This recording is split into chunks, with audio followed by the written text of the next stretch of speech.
Hello, my name is J. Michael Bennett. I am an orthopedic surgeon. My specialty is in sports medicine. I'm fellowship trained in sports medicine, shoulder, elbow, and knee arthroscopy, and minimally invasive surgery. Today I just wanted to go over some basics in regards to shoulder pathology and shoulder problems. The first thing that I want to talk about is rotator cuff issues. This is the first of a series of talks that we'll be doing online. We're going to call these the Whiteboard Series. So if you have any interest in any other orthopedic issues, we will have these online as well. So welcome. First off, let's go over the basics of the shoulder. Here is a typical shoulder. This is the bony anatomy of a shoulder. So you have a ball and you have a socket, okay? And then basically fit like this, okay? Now, surrounding this bony anatomy, you have a number of muscles, and these muscles are the rotator cuff, okay? They comprise the rotator cuff, okay? Because it gives you the rotation, and technically it looks like a cuff of tissue that surrounds this ball and socket mechanism. The rotator cuff, this is just a larger version here. Rotator cuff involves subscapularis, which is the tendon muscle, the muscle tendon complex in the front of the shoulder, the supraspinatus, which is on top of the shoulder, then you have the infraspinatus on the back, and then the teres minor below here, okay? So those four muscles allow you to have forward flexion, which is in front of your body, abduction external rotation, and internal rotation, and they give you strength. And when you do have an injury to the rotator cuff, particularly a rotator cuff tear, is when you notice significant weakness and debilitation with the shoulder. Pain when you're sleeping at night, pain with any kind of overhead activity. Some patients will describe lifting a heavy object and feeling a pop or a click in their shoulder. Sometimes actually it could be a rotator cuff tear, or it could also be a tear in the biceps tendon, which is this long tendinous structure here that runs up right in the front area of the shoulder, that it connects to the biceps. It's called the long head of the biceps. If you have a rupture of the long head of the biceps, most patients will present with a lot of bruising and sometimes a larger biceps, because once this tendon retracts, you get fullness on that side. We actually call that a Popeye deformity. So anyway, today I wanted to just go over some of the basics in regards to rotator cuff pathology, what a rotator cuff tear typically looks like, and really just break it down into the nuts and bolts of what a rotator cuff tear is and how we fix it.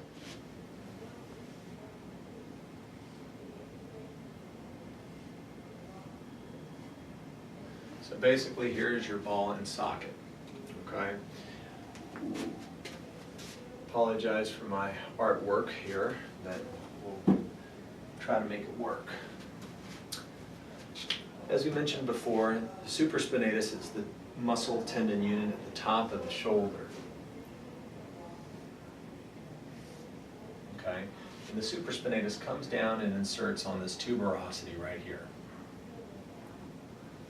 Okay, and that actually gives you strength with abduction when you lift your arm up above your head. The deltoid also helps with that, but the supraspinatus is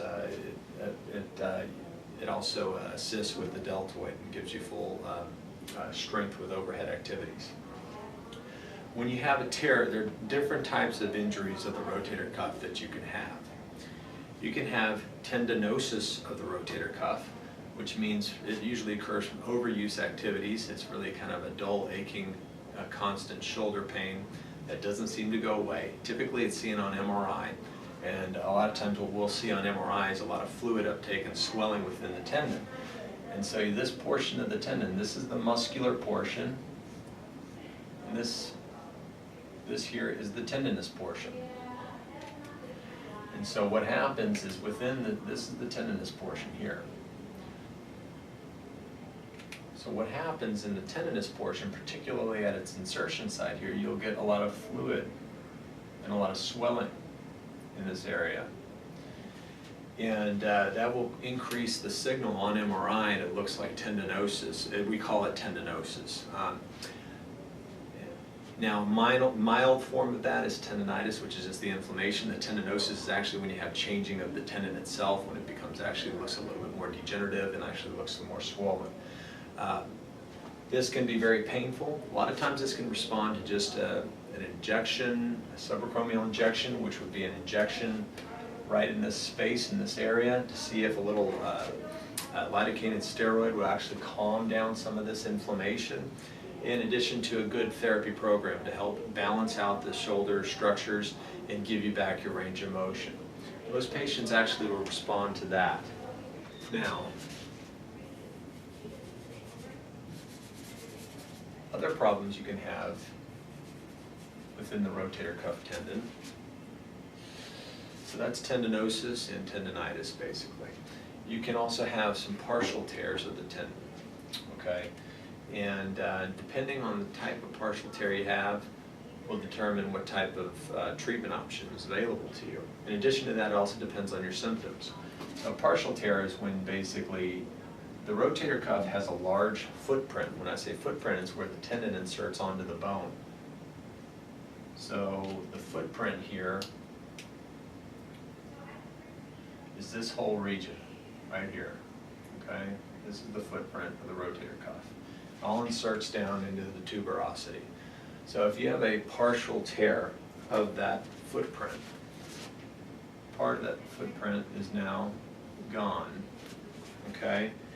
And it creates a defect like that. So what used to be a full intact tendon is now partially attached. When you have a partial tear, a lot of times partial tears are treated without surgery. You can actually treat partial tears with a good therapy program, and sometimes an injection will help as well with a partial tear. There are a lot of people out there that have partial tears of the rotator cuff that are asymptomatic, they don't have symptoms. If we scanned everybody's shoulder that came into the office, we'd probably find a lot of partial tear rotator cuffs in patients that don't have any problems. The problem is when you actually have symptoms, and when the symptoms don't go away or don't respond to any conservative measure. Like I said before, we start out with therapy, injection, rest, modification activities. If you continue to have pain, then we get an MRI to look at the tendon and see exactly how badly torn it is and how much of that tendon is detached. If we look at the tendon, it's significantly detached, and there's sometimes we see tendons that are detached down to a few fibers here. A majority of that tendon's detached, and there's like maybe a strand or two that's still intact there. So technically, they're still able to raise their arm above their head, but they're having this pain that's not responding to conservative measures, and that's when we actually start to think about pursuing something like surgery. If we do go along the lines of surgery, we usually use an arthroscope, which is a small camera that we put into the shoulder joint through some poke holes in the shoulder to evaluate exactly how much is torn. Now, when I say, you may ask, well, doc, well, you got an MRI that says it's torn, so it must be torn. Well, I'll tell you this, there are different MRIs out there, and an MRI, the quality of an MRI depends on the magnet. And so you may very well get an MRI that says you've got a tear of the rotator cuff, but let's say you can move your arm and you have no pain and you feel great. Well, that MRI may not be a good quality MRI, and even though it says it's a tear, there may not be a tear, and vice versa. There may be a tear even though it doesn't say it's a tear. So a lot of times you really got to base it on the patient and how they respond to the treatment, and then use the MRI to kind of back up your initial diagnosis. Don't get me wrong, MRIs are very helpful, but I just don't base everything on an MRI finding. So I always tell patients before we do a scope or a surgery, we may find more than what the MRI shows. And if that's the case, at least the patient is prepared for other potential outcomes of the surgery. So that being said, what we do is we look at the rotator cuff tendon and see how much is torn. If it's less than 50% torn, meaning half of that tendon is still intact, and only 50% is elevated, a lot of times we can just go in there and debride some of the degenerative tissue and leave the tendon alone, and that's it. The recovery on that is very quick. Now, if it's greater than 50% torn, then, such as this, then we have to go in there, we basically create a nice bleeding surface here in the bone, like a footprint, and then we put some anchors in there. Okay, when I say anchors, basically the anchors go through the bone here, and they have, they basically are little, they can be little screws or little absorbable anchors that are either made of synthetic bone type synthetic bone type products or metal. Either way, there are two stitches that come out of these anchors, two sutures, and these sutures are passed through the rotator cuff tendon and then come out on top of the tendon. And they can pass through another portion of the tendon and come on top of the tendon. And through the camera, we tie these together and we pull it down. And that pulls this whole tendon back down to bone, and it lies flat on the bone, okay? And it holds that tendon back to where it's supposed to be in its normal position. And the fact that we went ahead and created a little bit of bleeding in this bone here gives it a nice footprint for ingrowth. When we say ingrowth, that means what we want to have happen is the tendon and the bone grow in together and actually create a nice stable construct. Or you could say scar tissue, whichever you prefer, but either way, the tendon is reattached down to the bone. Now, when we do a rotator cuff repair, that's a big difference than just doing a debridement as far as recovery and rehabilitation. You may want to talk to your doctor about it and see what their protocol is. For my protocol, it's usually 4 weeks in a sling. We start you with passive motion after being in a sling for a period of weeks. We don't start strengthening until about 3 months or so. And most patients are returning to full activities about 4 to 6 months. But it varies just depending on the type of tear. This is a very straightforward standard tear. Now sometimes we could have different types of tears. This here is, let's say we're looking at the shoulder now from another view. We're looking at the shoulder now from the top down view.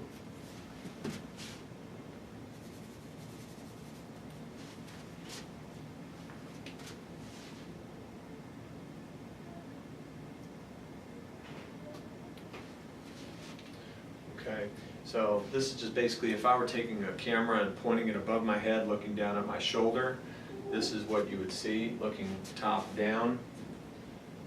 So like if you have a shoulder like this and you want to tilt it this way, this is what you would be seeing, okay?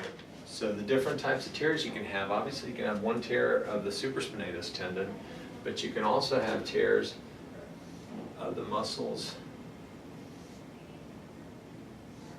in the front and back of the shoulder too that allow for external and internal rotation to give you the strength there.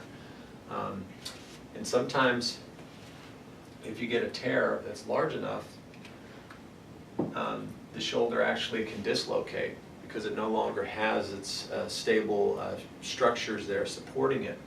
We see some of this sometimes in traumatic tears, particularly in older patients that when they do dislocate their shoulder, they oftentimes tear their rotator cuff. Sometimes we'll see, this is the biceps tendon here, a little round thing that actually runs up here to the front of the shoulder here, comes right there. This is on 2 views looking at it. If you do have a tear of this front tendon here, the subscapularis, and this tendon retracts, sometimes this biceps can also pop over and retract, or pop over and become unstable. And actually that biceps that's supposed to be in the groove right here is now over here, and that becomes a problem. It can be very painful. It can become, there could be a lot of popping and clicking in the front of the shoulder joint, and this is considered an unstable biceps. And that needs to be addressed as well with surgery. And there's a number of ways to address an unstable biceps or a degenerative or torn biceps, because sometimes these biceps tendons can be torn or degenerative, and we'll talk about that in another talk when we talk about instability of the shoulder and dealing with superior labral tears and things like that. But right now, when it comes to rotator cuffs, you basically, the gist of my point is that you have a number of musculotendinous structures that surround this ball and socket mechanism. You can have one tear of one tendon, you can have tear of all 4 tendons. and depending on the type of tear determines what type of option you have regarding surgery or non-operative management. Now let's say you have all your, or let's just say what happens when you tear your tendon and you don't do anything about it, okay? And this is a big problem. It can become a big problem. So if you have your ball and socket here,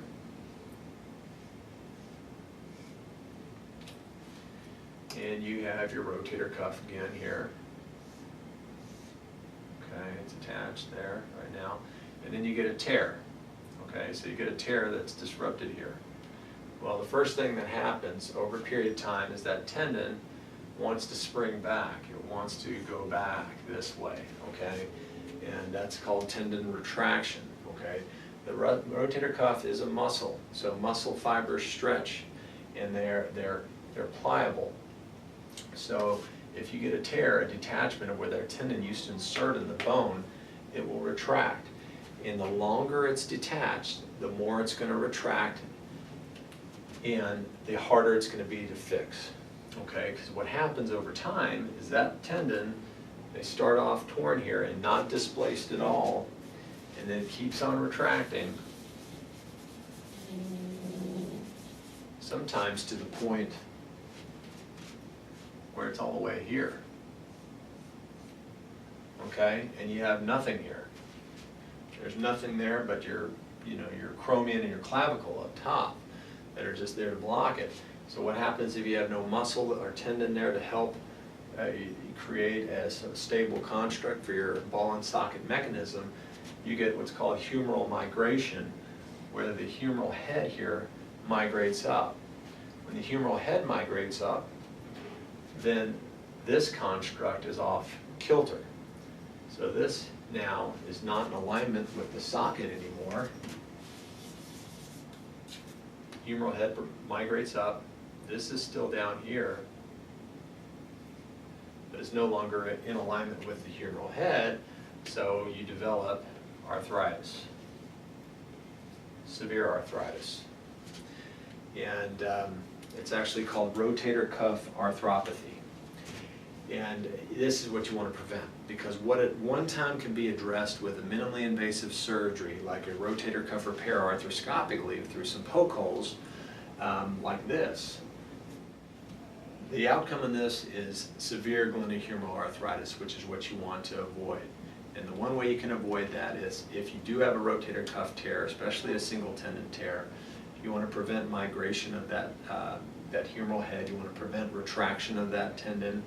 I'd recommend fixing it, okay? And you can do that through a minimally invasive procedure such as arthroscopic rotator cuff surgery, like I mentioned here with the anchors and the sutures, and done all through minimally invasive procedure. Because if you do end up with rotator cuff arthropathy or a chronically retracted rotator cuff tendon with a glenohumeral mismatch creating arthritis, the only way you're going to take care of this is through a replacement, okay?